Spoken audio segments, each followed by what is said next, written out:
Manusia tidak luput dari kesalahan.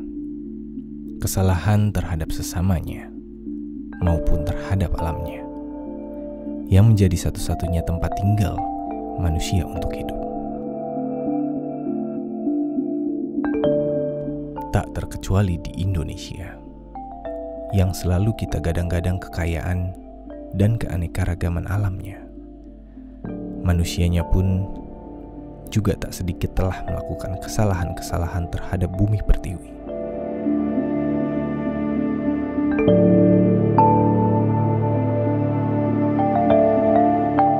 Perusakan, pengotoran, dan eksploitasi yang sebagian besar dari mereka melakukannya untuk keuntungan pribadi.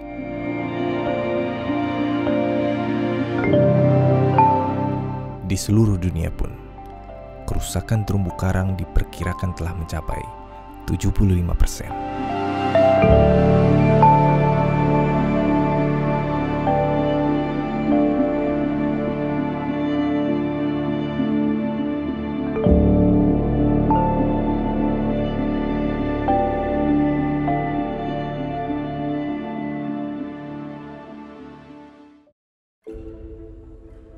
Seperti yang sudah kita bahas sebelumnya, bahwa Laut Sauw adalah salah satu kawasan perairan di Indonesia yang sumber daya lautnya sangat kaya dan beragam. Dari paus, hiu, lumba-lumba, penyu, parimanta, dan masih banyak lagi.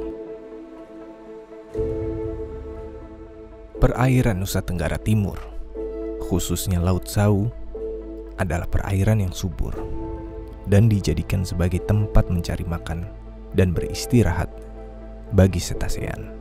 Perairan subur berawal dari ekosistem terumbu karang yang sehat, karena pada dasarnya terumbu karang adalah sumber makanan dan kehidupan untuk rantai makanan di laut. Perlu kalian tahu bahwa luas terumbu karang di TNP Laut Sauw mencapai 53.063 hektar.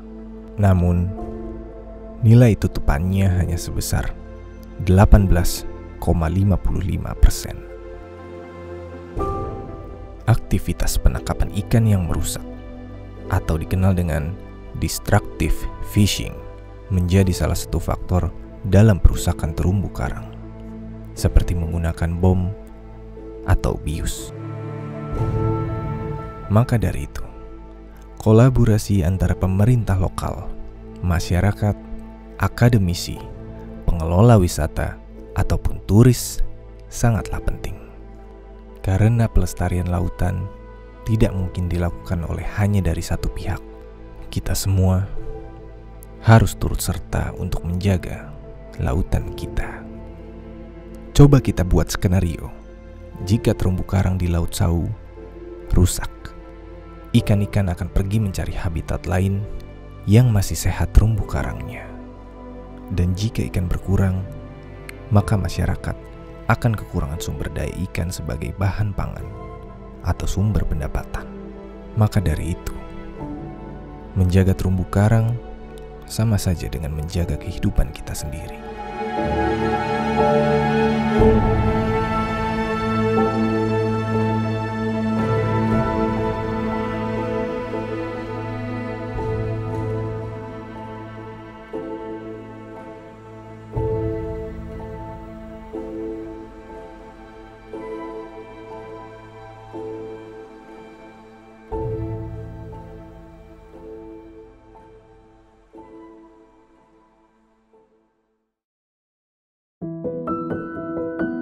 Kita semua bertanggung jawab atas kekayaan dan sumber daya laut kita, termasuk juga masyarakat di sekitar alam itu sendiri. Untuk Laut Sauw, BKKPN Kupang melakukan banyak sosialisasi terhadap masyarakat sekitar, mulai dari sosialisasi tentang biota laut yang dilindungi, sampai penanganan mamalia laut yang terdampar.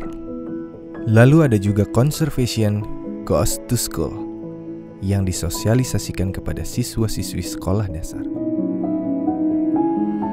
Dan juga ada bimbingan-bimbingan teknis kepada masyarakat, seperti untuk transplantasi karang, pemandu wisata, budidaya rumput laut, dan pengelolaan lingkungan.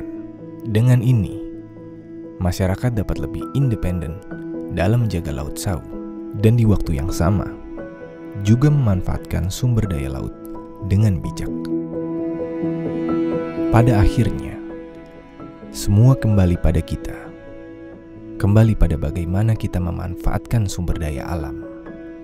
Tidak bisa dipungkiri bahwa kita manusia memang membutuhkan alam sebagai sumber daya.